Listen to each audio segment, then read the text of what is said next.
Este mensaje fue impartido en la Iglesia Bautista Roca Eterna de la Ciudad de México. Para más información, visita nuestro sitio de internet rocaeternamexico.com o en Facebook Roca Eterna México. Esperamos que este mensaje sea de bendición a tu vida. Bien, Dios se lleva toda la gloria, hermanos. Toda la gloria, toda la honra se la lleva el Señor. Y yo veo, hermanos, cuántas cosas hacemos. Esta mañana llegamos temprano y no había nada de lo que ustedes ven. Todo se empieza a arreglar, los hermanos trabajando. Y es un gozo, hermanos, ver a la gente, todos los staffs de la iglesia trabajando en esto. Cada uno en su área. Yo diría la mayoría de la iglesia está trabajando en todo esto mientras son miembros de la iglesia. Pero de verdad que Dios se lleva la gloria. Todo lo que Él hace, Él es merecedor de que Él sea exaltado. Y cuando vemos que la gloria de Dios es tan grande, hermanos, llega el momento en nuestro pensamiento que decimos, es que, ¿cómo es que hace Dios todas estas cosas? ¿Cómo es que Dios tuvo un plan? Y nada más me quiero anticipar un poquito. Tuvo un plan para con los judíos, que ellos, su pueblo al que señala y atrae, no por ninguna cosa digna, pero trae al pueblo judío, y en el pueblo judío lo rechaza al Mesías, y hace una invitación externa y trae a los gentiles, y después de los gentiles va a traer nuevamente a los judíos, al resto, al remanente, a los que estén en ese periodo. Hermanos, yo pienso, ¿por qué todo este plan es así? Bueno, y hay muchas preguntas en nuestra vida también, acerca de ti, de tu familia, de cómo es tu relación con Cristo, con Dios, con el Espíritu Santo. Y dice Isaías, vayan todos a Isaías 55, dice Isaías 55, 8, 9. Observen un precioso pasaje, subrayen ahí los pensamientos importantes. Dice aquí, porque mis pensamientos no son vuestros pensamientos. Isaías 55, 8. Lo tienen. Porque mis pensamientos no son sus pensamientos o vuestros pensamientos, ni vuestros caminos mis caminos. Es verdad, ¿no es cierto, hermanos? Dijo Jehová, como son más altos los cielos que la tierra, así son mis caminos más altos que vuestros caminos y mis pensamientos más que vuestros pensamientos. ¿Quién se quiere igualar a esto, hermanos? ¿Quién puede pensar o llegar a pensar igual que Dios? ¿Quién puede trasladarse a tan grande, hermanos, a tal grandeza que viene de nuestro Dios? Isaías lo que está diciendo aquí es que Dios tiene una mente incomprensible, hermanos, grandemente incomprensible. No hay hombre, no hay ningún hombre, por muy sabio, y hay muchos hombres que se sienten tan sabios hoy, que se sienten dioses, hermanos, que creen saber todo, que creen entender todo, pero no hay hombre más sabio, más astuto, más espiritual incluso, diría yo en esto, que jamás pueda averiguar todas las profundidades de la mente que es tan infinita de Dios en comparación a nuestra mente finita. Dios ciertamente obra de maneras bien especiales, hermanos. Obra de maneras muy misteriosas para con nosotros los hombres. Él obra de esa manera, y si se dan cuenta, eso es un ejemplo muy claro cuando Dios tiene una relación con la historia de Israel, ¿no es cierto? Porque tú puedes decir, si Israel se comportó así, ¿por qué Dios tiene que trabajar con ellos de esta manera? Y digo que es una relación especial de la mente de Dios con la historia de Israel, hermanos, porque como vamos a ver, dice, yo les amo, pero ustedes son mis enemigos. Dices, ¿qué está pasando? ¿Cómo es que la mente de Dios es así? No es como tu mente y mi mente. Y tú me puedes odiar, pero no me vas a amar. O me vas a amar y me vas a odiar, o me vas a amar y después me dejas de amar y me vas a odiar. Pero dice la Escritura que Él ama a este pueblo y que también son sus enemigos. Así que la mente de Dios es tan trascendental, hermanos, que no hay forma de entender esto. Por esa razón Pablo escribe más adelante, ahí en el capítulo 11, lo vamos a ver la siguiente semana, hermanos, en el versículo 33, dice, oh profundidad de las riquezas de la sabiduría y de la ciencia de Dios, cuán insondeables son sus juicios e inescrutables sus caminos. ¿Qué está diciendo Pablo? No existe ningún hombre que pueda sondear, según este texto, las profundidades de la mente infinita de Dios, hermanos. No hay nadie que lo pueda hacer. Y vamos a ver cómo es que Pablo llega a esta gran declaración. Por eso llega al final de este capítulo con esta alabanza, hermanos. ¿Por qué está hablando de esto Pablo? Ahora, al llegar a la parte final del capítulo 11 de Romanos, aprendemos, hermanos, que finalmente Israel será salvo y el plan de Dios se va a concluir, ¿no es cierto? Israel va a ser salvo, el plan de Dios culmina, Israel ha sido dejado solamente, como hemos venido estudiando, de manera temporal, ha sido hecho a un lado temporalmente por su rechazo hacia el Mesías, por su rebeldía, por su desobediencia y por ser un pueblo tan contradictorio, como lo vimos en Romanos capítulo 10, versículo 21. Este alejamiento de Israel, de la nación de Israel, tenía un gran propósito, ya lo hemos estudiado, tenía un gran propósito. Esto llevó, si lo vemos así, a judíos, a gentiles, a todo el mundo, hermanos, a una bendición final, ¿no es cierto? Esta situación. Pero hay un propósito mucho mayor que la salvación incluso de la gente en el mundo. ¿Cuál es, hermanos? La gloria de Dios. El propósito sublime, esa es la clave, esa es la clave de eso. El propósito sublime es la gloria de Dios. Él se lleva la gloria. Y esto es fácil de saber, está declarado en el versículo 6 de ahí de Romanos 11. Observen lo que dice este versículo. Es tan sencillo entender esta parte, hermanos. Porque de Él, y por Él, y para Él, son todas las cosas. ¿A Él qué? A Él sea la gloria por los siglos de los siglos. Amén. Qué increíble, ¿no es cierto, hermanos? ¿Quién se lleva toda la gloria, hermanos? Todos los que arreglaron hoy la iglesia, todos los que participamos, todos los que venimos cada domingo, todos los que ofrendamos, todos los que decimos ser bien espirituales y somos hombres fieles, somos nosotros, hermanos, porque de Él y para Él, hermanos. Todo es para Él. La gloria es para Él. La meta de todo lo que sucede en el universo creado, hermanos, es la gloria de Dios. ¿Te das cuenta de esto? Es la razón por la que Dios se propuso redimir al hombre, tanto a los judíos como a los gentiles, y traer el reino que fue prometido, hermanos, a estos hombres. El propósito final, hermanos, es ser glorificado el Señor. El propósito final no es la salvación en un sentido. ¿Te das cuenta de esto? Que es una maravilla para nosotros, hermanos. Es la más grandiosa bendición que tenemos, pero no es el propósito final. Y esto es clave. Con que entendamos esto, hermanos, nos daremos por satisfechos, porque entiendes que nos hacemos a un lado para darle la gloria al Rey. ¿Te das cuenta? Nos inclinamos ante Él. Así que la salvación no es el propósito final.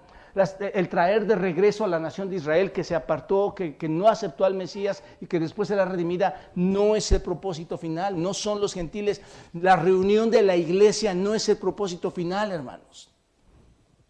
Eso es solo un medio de ese propósito final. ¿Y cuál es? La gloria de Dios. Por eso el salmista dice en el Salmo 19, hermanos, en el Salmo 1, los cielos cuentan ¿qué, hermanos? La gloria de Dios. Y el firmamento anuncia la obra de sus manos. En otras palabras, todo lo que se crea en el universo y todo lo que Dios ha creado en el universo es ¿para qué, hermanos? Para su gloria. Y entre esa creación especial estamos nosotros. Todo lo que yo hago es para la gloria de Dios, hermano. Así que esto debe de empezar a despertar nuestros sentidos. Si Él está en control de todo y toda la creación debe dar la gloria, hermanos, ¿cuál es mi actitud y mi comportamiento ante un Dios sublime que entregó a Cristo Jesús su Hijo para que tú y yo pudiéramos ser redimidos? Desde la eternidad, ese plan de redención está establecido, hermanos. Y hoy tenemos esa gran oportunidad de habernos hechos hijos suyos, pertenecer a la familia del Señor.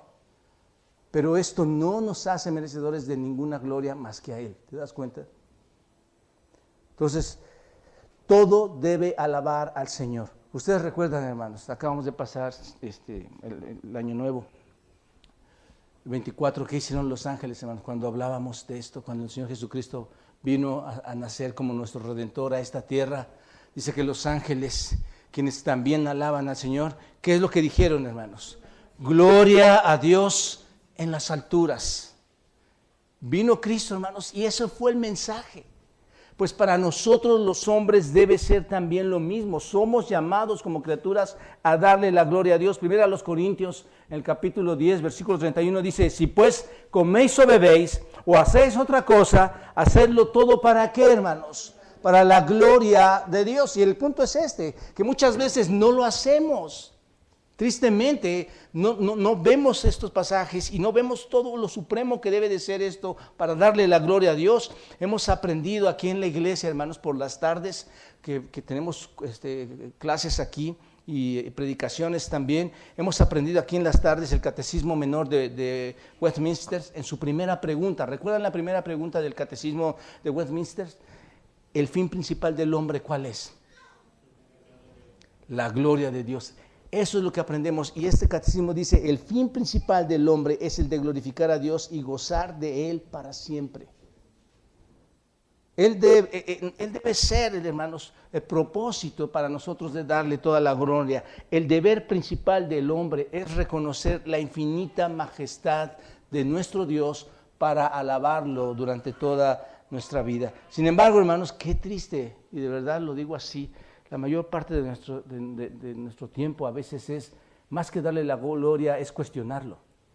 Cuestionamos a Dios. ¿Por qué? ¿No es cierto? Nos pregunta, ¿por qué, Señor? Y no nos damos cuenta, hermanos, que negligentemente no le estamos dando la gloria a Dios. ¿Por qué, Señor? ¿Por qué me está pasando esto? ¿Por qué me está ocurriendo esta situación? ¿Por qué le pasó esto a esta persona? Tristemente, hermanos, lo cuestionamos y a veces necesitamos cosas y no solo lo cuestionamos, sino que le exigimos, ¿no es cierto? Dios, dame, ayúdame. Hermano, en ninguna manera vemos que le demos la gloria. Al contrario, lo bajamos al nivel de nosotros, lo ponemos a nuestro propio nivel y no le glorificamos en nada. Pero mis amados hermanos, estamos llamados a glorificarlo. Ese es el asunto. De hecho, no glorificar a Dios, hermanos, diría yo, es el pecado más grande. Porque estás violando lo más grande creado en el universo, a Dios. ¿Te das cuenta? ¿Saben? El infierno está lleno de todas las personas que no le dan la gloria a Dios. Y los cielos van a estar llenos de todas las personas que le han dado, ¿qué, hermanos? La gloria al Señor. Ese es el punto. Hay una división, ¿se dan cuenta? De los que glorifican a Dios.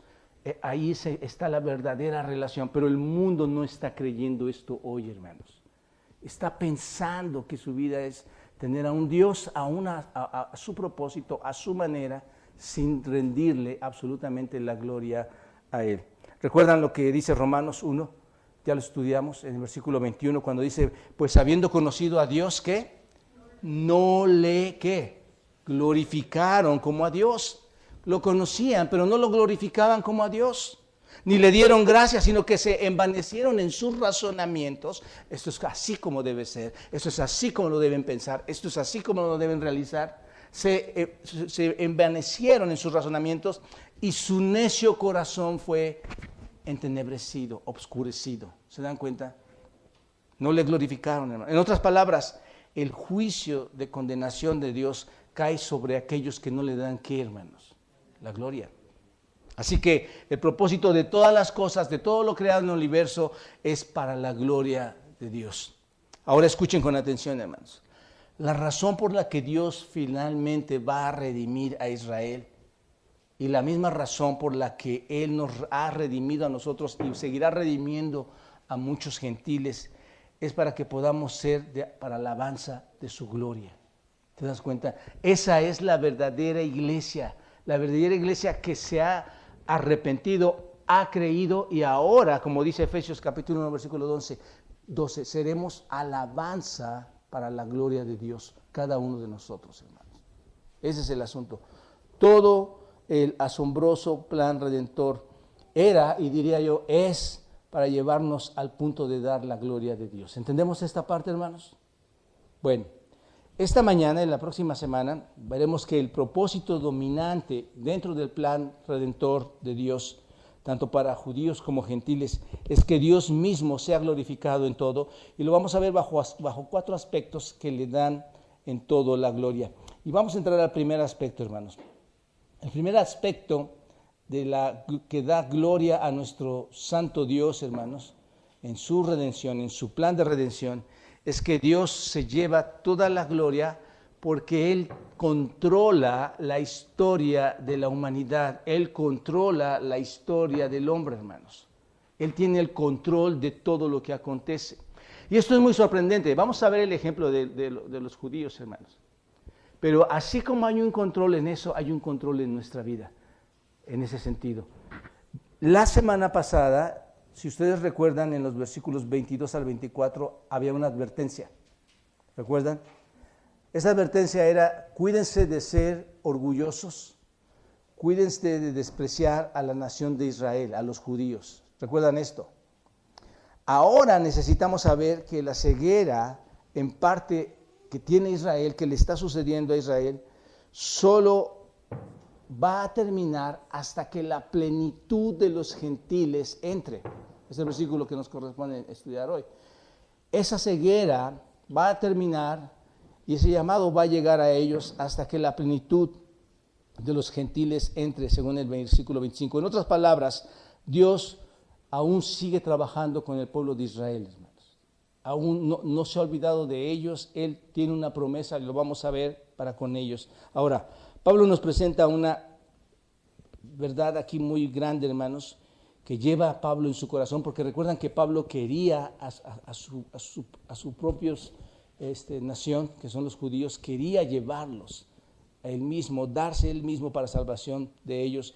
Y dice aquí en el versículo 25, va a dar un misterio, que lo describe aquí en el versículo 25. Observen: porque no quiero, hermanos, que ignoren este misterio, para que no sean arrogantes en cuanto a ustedes mismos, que ha acontecido a Israel endurecimiento en parte hasta que haya entrado la plenitud de los gentiles. Bueno, este es un misterio que ha estado oculto desde el pasado, hermanos. Sabemos eso porque cuando habla la Biblia de un misterio es algo oculto en el pasado y que ahora es revelado en las Escrituras. Pablo ahora les dice que no deben ignorar más este misterio, con el propósito de que no caigan en la arrogancia, ¿no es cierto? Ustedes no ignoren esto para que no sean, ¿qué? Arrogantes, no se sientan mejor que los judíos. Ahora, la pregunta aquí es: ¿cuál es el misterio que ha estado oculto en el pasado? ¿Cuál es el misterio específicamente? Bueno, se da justo en el versículo 25, obsérvenlo. El misterio contiene dos partes. Primero, que el endurecimiento, hermanos, el endurecimiento del pueblo judío en parte le sucedió a Israel. ¿Qué iba a pasar con ese endurecimiento? Que no iban a creer. Ese es el punto. Que el endurecimiento en parte le sucedió a Israel. El misterio es que los judíos no creerían. Y la palabra endurecimiento, porosis en el griego, significa ceguera, hermanos. Significa terquedad, significa resistencia, resistirme. Ahora, noten que dice que es en qué, hermanos. En parte. ¿Se dan cuenta? Es en parte. ¿Por qué? Porque su ceguera era parcial, hermanos. La nación estaba parcialmente ciega. Es decir, había algunos que no eran ciegos. Siempre había un ¿qué? Lo hemos estado estudiando, ¿recuerdan? Un remanente. Siempre había un remanente, no todos. Entonces, no iban a creer, unos iban a creer, otros sí iban a creer. Segunda parte, no solo fue en parte, o parcial, fue solo por un tiempo, o va a ser solo por un tiempo. Es solo hasta que entre, ¿qué, hermanos? La plenitud de los gentiles. ¿Se dan cuenta? La palabra hasta, que ustedes ven aquí, véanla, esta hasta, ¿qué nos indica, hermanos? Dice, Israel está endurecido en parte hasta, habla del tiempo. Esta palabra nos habla del tiempo. Y la palabra plenitud, y es que me choca aquí con mi celular, está bien chiquito, hermanos. La palabra plenitud indica el número que va a entrar hasta que todo finalice. ¿Se dan cuenta? Así que es solo hasta que en cierto tiempo y cierto número final, por lo tanto ese periodo es temporal. ¿Se dan cuenta? hasta que llegue el momento, hasta que lleguen todos los que tengan que ser. Ese es un periodo temporal. ¿Se dan cuenta de esto? Así que el misterio era que Israel fue dejado de lado, ¿cómo? Parcialmente y temporalmente. Ese es el misterio, hermanos. Se ha dejado parcialmente, algunos van a creer, y temporalmente, hasta que lleguen todos los gentiles que han sido llamados. Esto es impresionante, ¿no es cierto, hermanos? Así que los judíos en el Antiguo Testamento, hermanos, ellos no creían esto. No lo veían así, ellos se veían como la nación de Israel, ¿no es cierto? Así es como lo hemos estudiado, como el pueblo que era bendecido por Dios, que algún día vendría el Mesías, vendría a ellos y establecería su reino y los bendeciría. Nunca vieron a una nueva nación, hermanos. De hecho, detestaban a los gentiles, ¿no es cierto? Nunca vieron una nueva nación o un pueblo que iba a ser injertado, que es la iglesia, hermanos.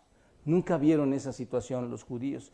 Y puestos en ese lugar de bendición, hermanos, nunca lo pensaron. Estas personas ahora están en el lugar de bendición y ahora estas personas están dando testimonio al mundo, tarea que no hizo Israel. ¿Se dan cuenta? Entonces ellos van a ser cortados por esa apostasía, pero luego sabemos que va a ser injertados de nuevo el pueblo judío hasta que la plenitud de los gentiles haya entrado. Ahora, ¿haya entrado a dónde, hermanos? A salvación. La salvación de todos los gentiles. Ese es el misterio que Pablo está desarrollando aquí. Así que podemos concluir que los judíos son parcialmente apartados hasta este momento, hermanos. Y que su número completo de gentiles va a estar destinado en un futuro hasta que el reino esté conformado. ¿Entendemos esta parte, hermanos? Va a llegar ese momento. Va a llegar, es temporal, es parcial. Cuando todos los gentiles hayan llegado, entonces el Señor va a restaurar al pueblo de Israel. Ahora, como les he venido diciendo, pienso, hermanos, que bíblicamente ese momento va a llegar en un gran evento mundial. ¿Y cuál es ese evento mundial del que hemos estado hablando? El rapto. El rapto de la iglesia, hermanos. Va a llegar en ese momento. Creo, lo considero así, aunque hay otras opiniones, pero yo lo considero así, hermanos, el rapto de la iglesia, donde la plenitud de todos los gentiles ha llegado y son, por decirlo así, ofrecidos a Dios como ese sacrificio completo y final. Y luego viene el comienzo de la obra de Dios redimiendo a Israel. Ese es el misterio, que Israel sería apartado parcialmente, temporalmente, hasta que Dios volviera para redimir a su pueblo. Ahora, miren esto cuidadosamente, hermanos. Pablo, con un gozo en su corazón, predice este tremendo evento que se va a producir y que se menciona aquí en el versículo 26. Observen, versículo 26 y dice, y luego, después de todo esto, dice, y luego todo Israel, ¿qué? Será salvo. Esto es, después de que la plenitud de los gentiles haya entrado, ¿qué va a pasar? Israel va a ser salvo. Ahora, Hechos capítulo 15, versículos 12 al 18, hermanos, apoya este evento. Obsérvenlo, por favor, ustedes. Vayan a Hechos 15. Observen cómo apoya esto que les estoy comentando. Hechos 15, versículo 12. ¿Lo tienen? Ok, Hechos 15, 12. Observen cómo menciona este evento. Entonces, toda la multitud cayó y oyeron a Bernabé y a Pablo que contaban cuán grandes señales y maravillas había hecho Dios por medio de ellos entre los gentiles. ¿Qué está pasando ahí, hermanos? Están informando al concilio ahí en Jerusalén sobre los gentiles, cómo estos gentiles se están convirtiendo a Cristo. ¿De acuerdo? Versículo 13. Y cuando ellos callaron, Jacobo respondió diciendo, varones hermanos, oídme. Simón, es decir, Simón Pedro, Simón ha contado cómo Dios visitó por primera vez ¿a quién, hermanos? A los gentiles. ¿Para qué? Para tomar de ellos pueblo para su nombre. ¿Lo pueden ver ahí entonces, hermanos, lo que estoy explicando? Vino a quienes primeramente, a los gentiles, y los hace ¿qué? Los redime y les hace un pueblo. Toma un pueblo para su nombre. Dios fue al mundo gentil para reunir a un pueblo, para sacar a su pueblo. ¿Se acuerdan, hermanos? La parábola del rey. Cuando va y hace la invitación a los que habían sido invitados y no llegaron, pero después dice, salgan, vayan por todos, vayan y inviten a todos los que quieran y que vengan. Aquí está, hermanos. visitó por primera vez a los gentiles para tomar de ellos pueblo para su nombre. Luego versículo 15. Y con esto concuerdan las palabras de los profetas como está escrito. Escuchen esto en el versículo 16. Después de esto, volveré. ¿Después de qué, hermanos?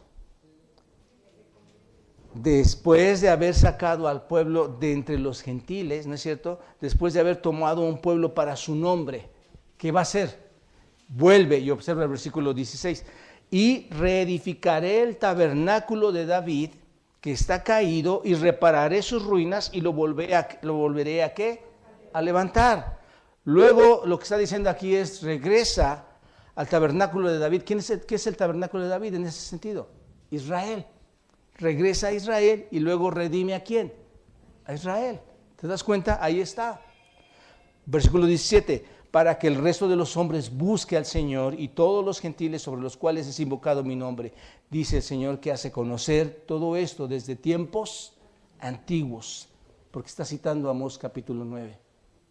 Así que primero está la recolección de los gentiles. ¿Entendemos esta parte?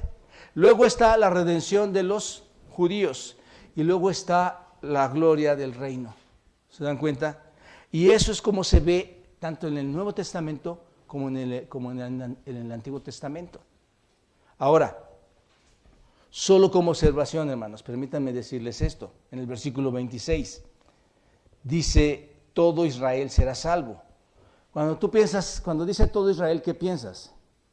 Que todo el pueblo de Israel va a ser salvo. Pero ya hemos estudiado esto anteriormente, hermanos. Cuando dice todo Israel será salvo, aun cuando hace referencia a la nación de Israel, hermanos, esto no significa que cada judío por individual, cada judío vivo por individual en ese momento va a ser salvo. No significa eso. Algunos se van a negar a creer y la mayoría de ellos va a creer. ¿Te das cuenta? No es que todo Israel se salva automáticamente. Y esto lo confirmamos en Ezequiel 20. Vayan a Ezequiel 20. Capítulo 33, Ezequiel 20, capítulo 33. Y esto es un panorama, hermanos, un poquito parecido al nuestro, ¿no? Aún va a haber muchos gentiles que se estarán convirtiendo, pero habrá muchos que también le estén rechazando. Ezequiel 20, versículo 33 dice, vivo yo, dice Jehová el Señor, que con mano fuerte y brazo extendido y enojo derramado he de reinar sobre vosotros. Versículo 34. Y os sacaré de entre los pueblos y os reuniré de las tierras que están esparcidas. Está hablando a los judíos, hermanos. Está hablando de Israel. ¿Se dan cuenta? Con mano fuerte y brazo extendido y enojo derramado. Y os traeré al desierto de los pueblos y allí, ¿qué? Litigaré con vosotros cara a cara. Como litigué con vuestros padres en el desierto de la tierra de Egipto, así litigaré con vosotros, dice Jehová el Señor. Os haré pasar bajo ¿qué, hermanos? Bajo vara, y os haré entrar en los vínculos del pacto. ¿Qué está haciendo el Señor, hermanos? Él va a examinar a cada individuo y lo va a traer al pacto, es lo que está diciendo. ¿Te das cuenta? Y apartaré de entre vosotros a los rebeldes y a los que se rebelaron contra mí. Ahí está, ¿se dan cuenta? Hay una separación. De la tierra de sus peregrinaciones los sacaré, mas a la tierra de Israel no entrarán. Y sabrán que yo soy Jehová. ¿Se dan cuenta? Entonces, en ese día, cuando Dios se extienda para redimir a su pueblo reunido, todos van a pasar bajo la vara, hermanos. ¿No es cierto? Es lo que está diciendo aquí. Y la gran mayoría va a creer en el Mesías y van a ser salvos. Pero los rebeldes, ¿qué dice? Allí, los rebeldes que estarán ahí, ¿serán qué? Apartados. Así que esto va a suceder. Y tiene que ser así, hermanos. Va a suceder de esta manera. Ahora bien, el punto central aquí de todo esto es que Dios es glorificado en todo. Dios se glorifica en todo. ¿Y cómo vemos que Dios se glorifica aquí, hermanos? En estos versículos 25 y 26. ¿Cómo se glorifica aquí? Bueno, lo vemos, hermanos, cuando Dios se lleva la gloria al controlar la historia totalmente. ¿No es cierto? Todo esto está aconteciendo, ¿por qué razón, hermanos? ¿Porque el hombre lo mueve de esa manera? ¿Por qué?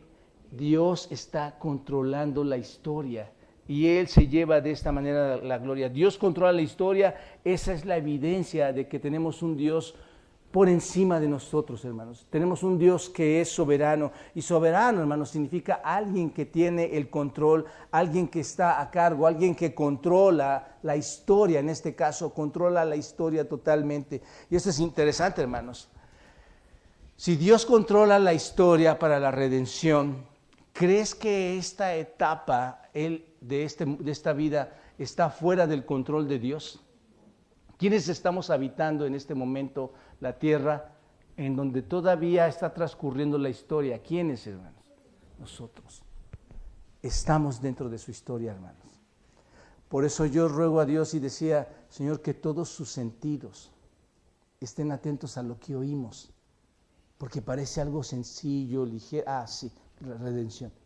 Bueno, es el evento más grande que le puede haber acontecido a un hombre, hermanos. Saber que podemos ser redimidos por Cristo, que en su sangre y en ese precio en la cruz nosotros evitamos ese castigo y Él lo tomó en nuestro lugar como nuestro sustituto. Ese es el asunto, hermanos, que entendamos, que mis sentidos estén abiertos para que entienda toda esta explicación que debe ser relevante en tu vida y en mi vida. Tú estás aquí porque dentro de la historia de Dios lo ha permitido así. Tú has sido salvo porque dentro de la historia de Dios, Dios lo ha permitido así. Dios te ha llamado, tienes ese gran privilegio.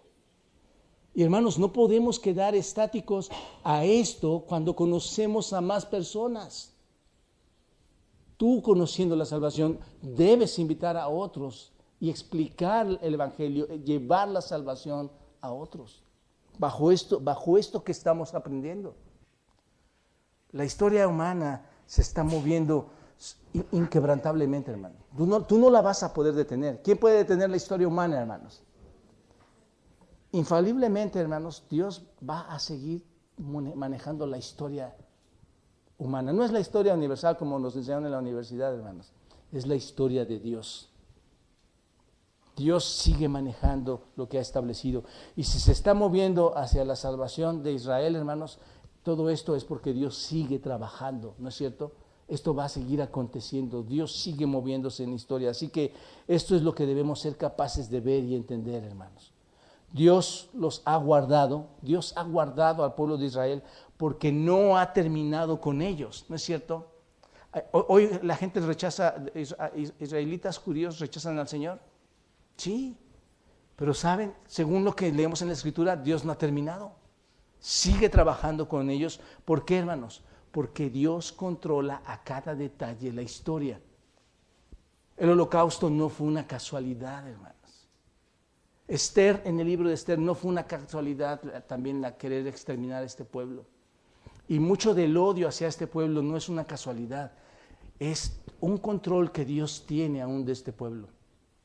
Y roguemos, hermanos, bendito sea Dios, que muchos judíos se conviertan en su tiempo al Señor, ¿no es cierto? Eso es nuestro deseo de corazón, que estos judíos también atiendan al llamado en su momento, cuando Dios esté trabajando en sus corazones. Así que Dios los ha guardado en cada detalle, en cada movimiento, en su voluntad y en su poder. Dios ha guardado a este pueblo. Así que Israel va a ser salvo. Y al ver esto, aprendemos que Dios es quien controla soberanamente la historia, ¿no es cierto? Donde Dios, hermanos, no está reaccionando a los actos de los hombres como reaccionaría un líder en este planeta, hermanos. Hacen esto, yo reacciono para tratar de controlar la situación. No, Dios no reacciona a los actos de los hombres. Dios no está adaptándose a lo que sucede en el mundo, porque Él controla el mundo. ¿Se dan cuenta? Dios está controlando la historia. Por esta razón, insisto, Pablo clama en el versículo 33, oh profundidad de las riquezas de la sabiduría y de la ciencia de Dios. ¿Quién puede entender esto, hermanos? ¿Cómo es que todo se está dando así? Es una mente, piénsenlo, hermanos, es una mente infinita que está llevando todo este plan perfecto. Ni siquiera nosotros entendemos el control de todo esto, porque hay cuantas cosas que nos pudieran descontrolar en nuestra mente, ¿no es cierto?, que están sucediendo, pero no es así. Un segundo aspecto que lleva a la gloria de Dios este plan de redención es que Dios lleva la gloria o se lleva la gloria al cumplir cada cosa que Él dice, hermanos. Dios se lleva la gloria.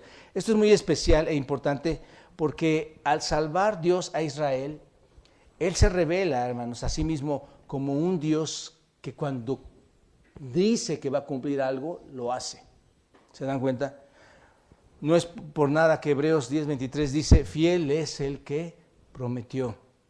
Las promesas de Dios no se cancelan cuando Él las hace, no las hace a un lado como nosotros lo hacemos muchas veces.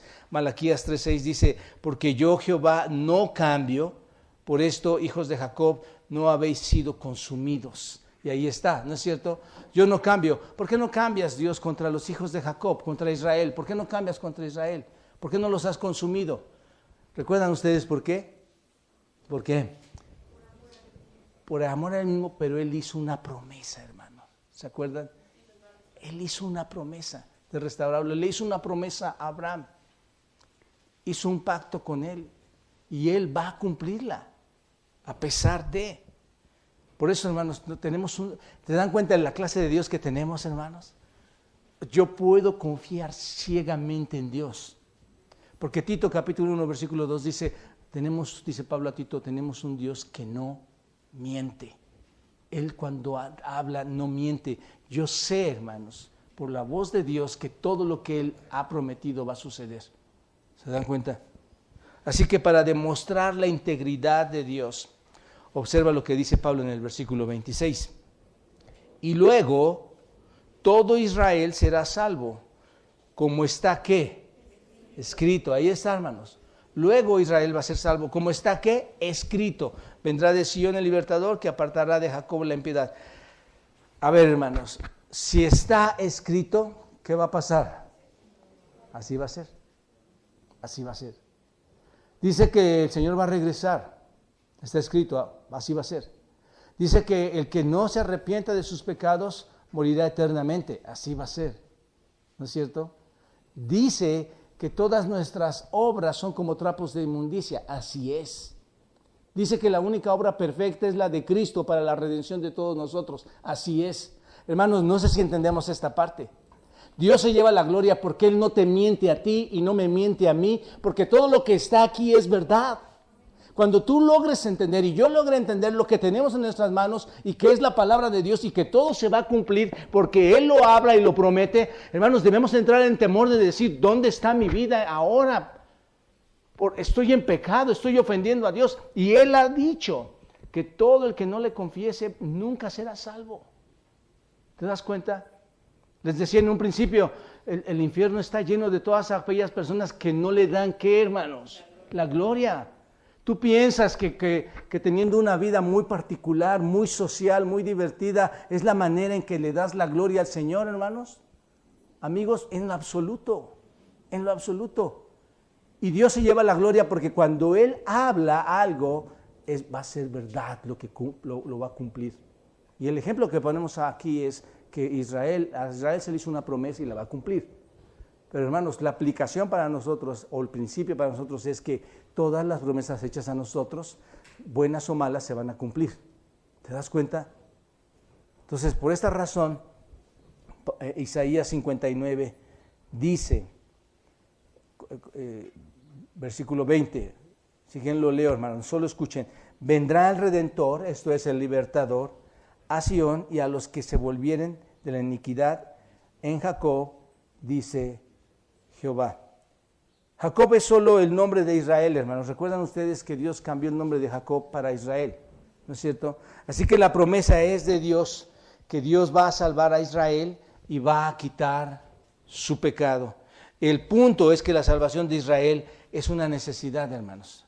Es algo que se requiere porque Dios, ¿qué? Lo prometió. Dios lo prometió. ¿Se dan cuenta de esto, hermanos? Dios lo prometió. Y aquí la pregunta, ¿cómo podemos glorificar a un Dios en esta iglesia que no cumple lo que promete? ¿Cómo se va a llevar la gloria, hermanos? Seríamos los más tontos como iglesia, ¿no es cierto? ¿Cómo puedes glorificar a alguien que no cumple lo que dice? Hermanos, Dios es un Dios que cumple lo que dice. Dios es un Dios íntegro. todo lo que dice lo va a cumplir. Pero quiero llevarlos al punto de que lo positivo lo va a cumplir y aún lo negativo, hermanos. ¿Te das cuenta? Ahora, Dios es tan íntegro y lo menciona en el versículo 27. Observa lo que dice ahí. Y será, ¿qué? Mi pacto con ellos cuando yo quite sus pecados. Ahí está, él está prometiendo esto, que va a quitar sus pecados y que van a entrar en ese pacto. Está citando a Jeremías 31, versículos 33, 34. Dios hace una promesa y la cumple, y esta fue su promesa incondicional. ¿Se dan cuenta? Dios lo va a cumplir. Escuchen lo que dice Números 23, 19. Dios no es hombre para que mienta, ni hijo de hombre para que se arrepienta. Él dijo y no lo va a hacer. Él habló y no lo va a ejecutar. Hermanos, entremos a un temor reverente hacia el Señor. Si Él dijo algo contra sus enemigos, contra los que no le glorifiquen, contra los que no se arrepientan ni crean en Él, créamelo, mis amados amigos, Dios lo va a cumplir. Si Él está demandando de ti una vida santa, porque Él es santo, ¿no es cierto? Dios va a cumplir su promesa de un perdón verdadero hacia aquellos que realmente se han arrepentido, hermanos. Porque solamente la vida en santidad con la que nos estamos ejercitando cada día es la única muestra de que Dios te ha redimido en Cristo. Una vida santa es el efecto de la santidad de Dios en tu vida, hermano. ¿Te das cuenta? Hermanos, Dios no es hombre para que mienta. Cuando leas la Biblia debemos tener esto en mente. Tú no mientes, Dios. No eres hombre para que mientas. Si aquí dices que muchos son llamados y pocos los escogidos, hay una verdad ahí, no hay mentira en eso. Señor, quiero clamar a ti, inclina tu oído a mí, transforma mi vida de manera real, verdadera. Israel tiene un pacto con Dios, hermano. El pueblo de Israel fue tremendo, ¿no? Imagínatelos a todos ellos en el monte Sinaí, todos ellos bailando y cantando y alegres y tomando con un becerro de oro. Pero Dios es bueno, hermanos, porque a sus generaciones prometió por los padres una entrada a su presencia. Y cuando Dios te dijo a ti, te redimo en Cristo, por la sangre de Cristo vas a ser salvo. Hermanos, que mañana, el día que yo falle, y si soy verdaderamente creyente, Dios no va a ser hombre para mentir, Él me llevará a su presencia. No sé si me explico en esto, hermanos. No estoy hablando de que soy constante en mi pecado, que mi vida, toda mi vida me la paso pensando en lo material, en lo físico, en lo mundano. Recuerden que no es perfección, hermanos, es un crecimiento espiritual. Es la obra de Dios, Filipenses 1:6, trabajando en nosotros, perfeccionándonos cada día. Así que Dios no es hombre para que mienta, hermanos. Y finalmente los dos versículos, lo resumo aquí más para que nos dé tiempo, refuerzan todo esto. Observa el versículo 28, dice, así que en cuanto al Evangelio son enemigos por causa de vosotros, pero en cuanto a la elección son amados por causa de los padres. Hermanos, ¿quién puede entender la mente de Dios, hermanos? Cuando leo esto yo pienso, wow. Es como cuando tú estás con alguien y dices, no entiendo por qué es así. Que tu pensamiento empieza a volar, hermanos. Los judíos son enemigos actualmente de nuestro Señor, ¿no es cierto? No son sus amigos. Han sido desechados, como dice el versículo 15 de este capítulo 11, hermanos, han sido dejados a un lado por su incredulidad. Y esto es verdad en relación con el Evangelio, ¿no es cierto? Porque ellos no quieren creer el Evangelio, ¿te das cuenta? No quieren creer en el Mesías. Han sido desechados en ese sentido por esto. Pero, mira el versículo 28, lo que dice, pero en cuanto a la elección son ¿qué, hermanos? Amados por causa de los padres. Entonces, la pregunta aquí es, ¿qué significa esta división de enemigos y amados a la vez? ¿Qué significa, hermano? Bueno, por un lado, basados en la respuesta del Evangelio, los judíos son sus enemigos, porque los judíos rechazan, ¿qué, hermanos? El Evangelio. Son sus enemigos. Pero basado en la promesa de Dios cuando los llamó, la cual, noten la que está al final del versículo 28, obsérvenla, que dio a quién, hermanos? A los padres, que dio a los padres, ¿quiénes son?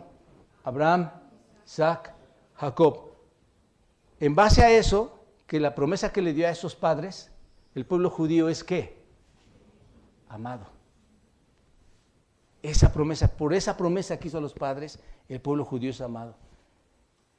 El punto es que cuando Dios eligió al pueblo de Israel y le dio la promesa a Abraham, hermano, a Isaac, a Jacob, se comprometió en cumplir esa promesa. ¿Están de acuerdo en eso?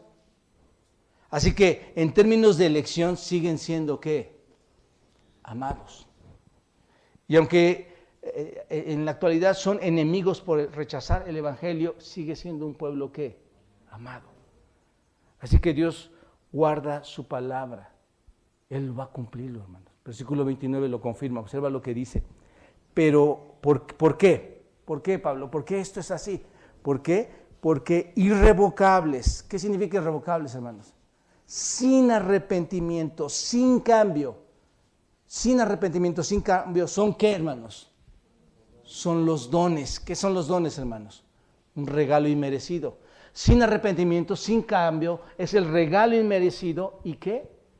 El llamamiento de Dios. Él nunca se va a arrepentir de esto. Lo dijo y lo va a cumplir. Hermano, este es mi punto. Dios te llamó y te va a llevar a su presencia. Tan simple como eso, hermano. Tan simple. Si tu evangelio fue verdaderamente creído y lo sigues trabajando. Eso es todo. ¿Cómo se llama eso, hermanos? Gracia. No es más que gracia, hermanos. Los dones de gracia de Dios y el llamado de Dios nunca pueden cambiar. Ese es el punto. Qué maravillosa verdad, ¿no es cierto? Podemos dar gloria a un Dios que nunca cambia sus promesas. Él no es como los hombres. Nosotros estamos cansados de que los hombres nos hagan promesas, ¿no es cierto? Pues es que había dicho que ya todo va a ser bien cambiado, bien padre, bien bonito. No, hermanos, Dios sí cumple. Los hombres hacen convenios, hacen votos incluso a sus propias esposas, esposos, y son capaces de romperlos, sin importarles nada. Dios siempre cumple lo que promete. Si hay alguien fiel, hermanos, y que se lleva la gloria, es Dios. ¿No es cierto? Por eso somos llamados como iglesia a darle gloria a su nombre. Y aquí concluyo, hermanos. Debemos poner esto profundamente en nuestros corazones. La afirmación de lo que hemos visto aquí en este texto, de que Dios es el único que controla la historia totalmente, que Dios es un Dios de integridad, que cuando dice algo lo va a realizar. Hermanos, debemos llevarlo en nuestro corazón. Siempre que tú estés leyendo la Biblia y siempre en tu vida cotidiana, lleva esto presente. Aunque nosotros hayamos fallado y pecado contra Él, Él nos prometió salvación, ¿no es cierto? Y lo va a cumplir, lo va a hacer. Mis amados hermanos, todo por lo que vivimos puede reducirse a una sola cosa, a una sola perspectiva. Necesitamos enfocarnos a un solo acto, darle la gloria a Dios. Con tu vida debes de dar la gloria a Dios. Con tus sentidos debes dar la gloria a Dios. Con tus hechos debes de dar la gloria a Dios. No hay más. No puedes añadir ni quitar más. Con tu forma de ser tienes que dar la gloria a Dios. Vivimos siempre en cada momento para su gloria, porque eso es por lo que estamos aquí, hermanos. Diseñados para eso. Y si hay alguien que ha negado eso, hermanos, si hay alguien aquí que ha negado la gloria de Dios, que no le ha dado el lugar al Señor, yo te invito antes de que llegue la oscuridad, antes de que llegue el momento en que no puedas abrir los ojos espiritualmente, antes de que llegue irremediablemente el fin de tu vida espiritual, yo te animo a que hoy puedas de verdad acercarte al Señor y decir: Señor, me arrepiento y creo en ti. Sé que hay un plan eterno, que tú controlas toda la historia. Señor, no puedo buscar otro camino si tú eres el que llevas las riendas del universo. ¿De acuerdo? No salgas de la iglesia sin pensar en tu relación con Cristo. ¿De acuerdo? Él tiene un plan, ya lo hemos estado estudiando, y es un plan perfecto, lo va a llevar a cabo. Y si Él te dice que te puede salvar, créemelo, te va a salvar. Amado hermano, ¿tienes un conflicto en tu vida? Seguro que hay algo que quieres que cambie, ¿no es cierto, hermano? Hoy quieres que cambie algo, quieres que cambie ya. Dios ha prometido que está en control de las cosas. Confía en Él, ¿de acuerdo? Padre, gracias por este tiempo. Bendice el resto del día, bendice cada actividad que vamos a tener en estos momentos en adelante. Y glorifícate, Dios, en tu iglesia, que para eso hemos sido llamados, Dios, para darte la gloria a ti, en Cristo Jesús. Amén.